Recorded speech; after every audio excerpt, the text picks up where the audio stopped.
Hello guys, তোমরা সবাই কেমন আছো? আশা করি তোমরা সবাই খুব ভালো আছো। আমিও খুব ভালো আছি। চলে এলাম আজকে একটা নিউ ব্লগ নিয়ে। সকালবেলায় আমার যা কাছ থেকে রান্নাবান্না ছিল, মাছের ঝোল করেছিলাম, পটল ভাজা করেছিলাম, আর একটু কুমড়ো ভাজা করেছিলাম। আর হঠাৎ করে মনে হলো যে না, সকালে একটু চা খাই। বোনকে জিজ্ঞেস করলাম খাই বলে হ্যাঁ। তো সকালে একটু চা খেয়ে নিলাম দুজনে মিলে। এবার গিয়ে কাজে চলে গেছি। যা কাজ থেকে কাজ বাজ করে একটু দুপুরের দিকে আফটারের দিকে একটু হেয়ার ওয়াশ করছিলাম, একটু পেটিকেয়ার করছিলাম। আর আজকে জানো, আজকে বুঝতে পারি জিনিসটা হবে। বুড়ার সবাই মিলে বসে বসে প্ল্যানিং করছি আজকে পিকনিক হলে খুব ভালো হতো। তো স্যার বললে হ্যাঁ তাহলে হয়ে যাক, পিকনিকটা হলে খুব ভালো হবে বলে আজকে ফার্স্ট টাইম মানে এরকম ফ্যামিলি ছাড়া বাইরে বেরিয়ে পিকনিক আমার ফার্স্ট টাইম।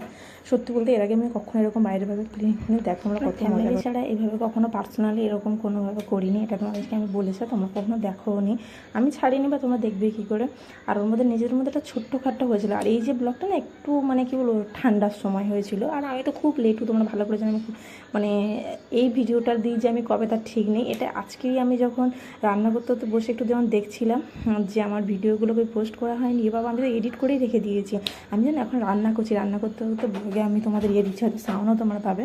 আর করেছিলাম একটু রুটি, চিকেন, আর ওই আমাদের ওই চিকেন কাবাব। আমি ভুলে গেছি কী বলবো, ঠিক আছে। দেখো এবার আজকে সবথেকে ভালো জিনিস লাগলো আমাকে সবাই মিলে রুটি বানানো শিখতে। সত্যি কথা বলতে আমি জানি না, হয়তো আমি অনেক পারি, কিছু কিছু জিনিস পারি, কিন্তু রুটি জিনিসটা তো আমি পারি না, কিছুতেই পারি না।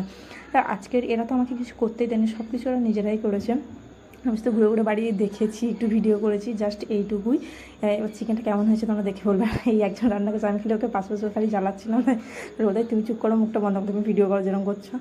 ভালোই, বাদ দাও। খাওয়া দাওয়াটা সত্যিই খুব সুন্দর হয়েছিল, খুব ভালো লেগেছে। ফার্স্ট টাইম এরকম পিকনিক করে খুব ভালো। আর আমাদের না প্রথমে গ্যাসে দিয়েছিল, কিন্তু বাট এখন দেখতে পাচ্ছি গ্যাসের থেকে না সত্যি কয়লা। আমি কয়লায় এর আগে জীবনে কোনো রান্না খাইনি, আর বানাইও নি, কীভাবে ধরায় তাও জানতাম না। এই ফার্স্ট টাইম আমরা দেখছি।